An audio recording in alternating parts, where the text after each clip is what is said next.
Okay, it's on. Hello and welcome, plant friends and family. Welcome to Fruits of My Desires LLC. I am Desiree, and right now I'm getting ready to make some tea with some items I've grown in my garden, as well as some items that I've purchased. And this is the perfect time for me to talk about new items that I intend on growing. I want to first start by showing you something new that I grew this year. It's only a few of them, but these right here are cayenne peppers. Okay, and what I've done is dry them out, and I'm going to crush them up so I can have crushed red pepper flakes. Go ahead and make sure I get them in here and get them focused. Well, I guess I could just hold up one. That'll make sense. But yeah, I grew these, and I wasn't expecting to do too much, but I got me a nice little haul from the one plant. I always like to start off with one plant when I'm doing something new. And if I do it the right way, then I'll go ahead and add another plant. So what I could do now is take the little seeds out of here and save some for next year so I can grow some more cayenne peppers. And that'll be something else I add to my spice cabinet. And yeah, so next year's new item is going to be in this little demo that I'm doing. So as you all know, I grow peppermint. So this is some peppermint I picked from my garden. And it's a little stalk, you know, we're getting closer to the colder months, so it's not a lot popping up right now, but I was able to get this off of there. And this right here is lemongrass. Now the lemongrass is actually a lot bigger than this. Let me just compare it to my fingers so you can see. But the leaves start off kind of about, where's the camera? Oh, there's the camera. Okay. So the leaves start off kind of about that wide, right? But once you dry them out, they dry to this little skinny shape right here. And you know, in order to get like the full medicinal benefits or even smell the lemon scent, you kind of got to break it up a little bit.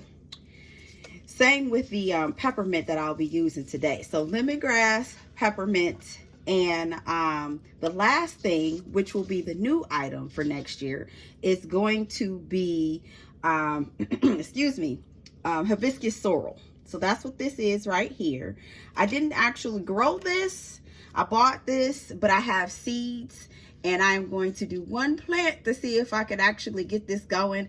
This is around the time where you would typically you'd pick it probably about a month ago, and it would be in its drying phase now. And the Caribbeans are all excited and what have you not, because they like to make, you know, their Jamaican sorrels or their Caribbean sorrels around this time of year. The sorrels typically include this hibiscus, which is a flower, and things like ginger, as well as pineapples, and I think I'm missing something else. But they boil it, they put it in a you know, in mason jars and all that great stuff. And if you drink it every day, it is a good put back into your immune system, especially during, like, you know, the colder months and what have you not. With the ginger and the pineapples, that's vitamin C and all that great stuff, it really helps to boost your immune system.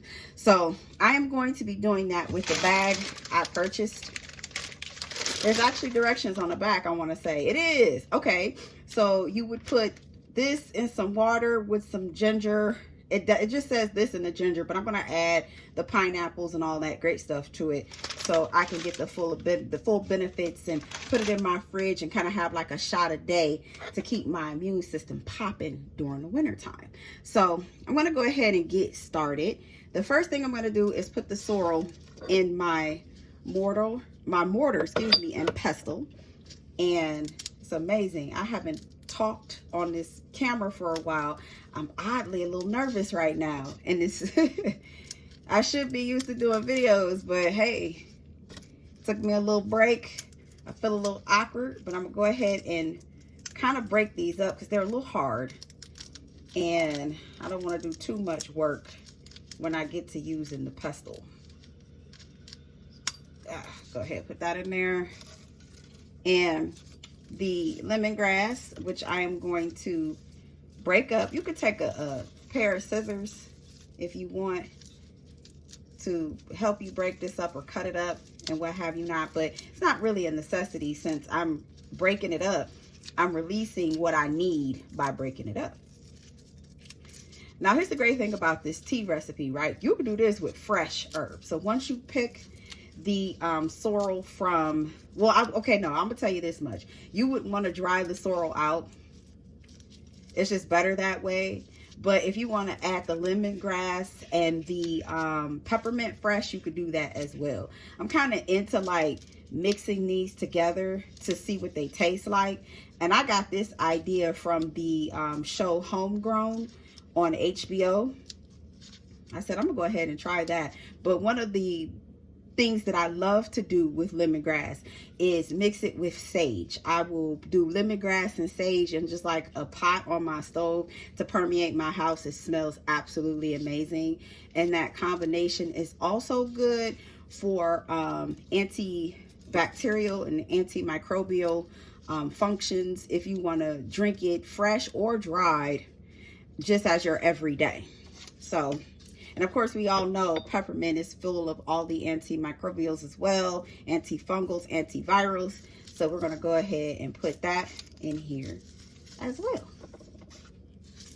I got my, oh my goodness, my little filter here for my tea. Go ahead and put the rest of this in here. And this filter goes inside of here. So once I'm done, I'll just put it in here. And you want to let it steep for 5 to 10 minutes. And then you'll have a really pretty red drink. Okay, so I'm going to go ahead and crush this up. Ooh, I'm trying to tell you, this peppermint with this lemongrass, ooh, this smell is amazing. So I'm going to show you what this looks like. The only thing that's not going to really be mashed up is the lemongrass, of course. But that right there, hope it doesn't roll off. Okay, cool. But going to go ahead and tilt it so you all can see. And this aroma is absolutely amazing. So it's all spilling it a little bit, but hey, still got some in there. So what I'm going to do is gather up what I spilled. The surface is clean. And then I'm going to go ahead and put it in here. Okay. And go ahead and shake out the little parts that's just way too fine. Okay. Because I don't want that floating around in my tea.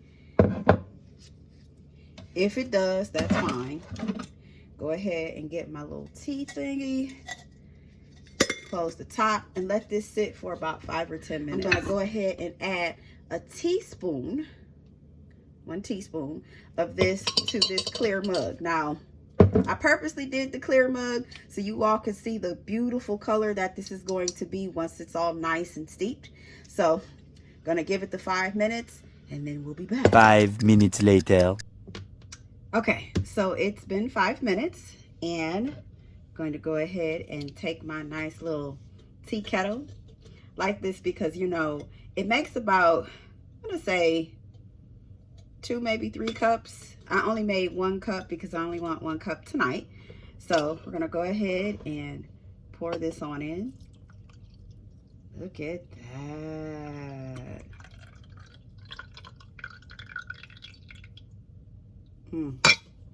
Go ahead and stir the honey up in there. Now, while this was steeping, I realized that I probably should have included the honey in the hot water because it does kind of cool off, you know, after 5 to 10 minutes. But it's not cool enough so the honey won't dissolve. You see it spinning around in the bottom? Yeah. And this aroma in here is absolutely amazing. I'm sorry, I got to go ahead and sniff it. You can even smell the hibiscus this time. Ooh. It's a little bit left in there. Go ahead. Pour it on out. Sit that over there. Stir it up again. And salute. Oh, yes. You can taste the peppermint, the lemongrass, the sorrel. Just all just sits there, and it's like a warm fruit punch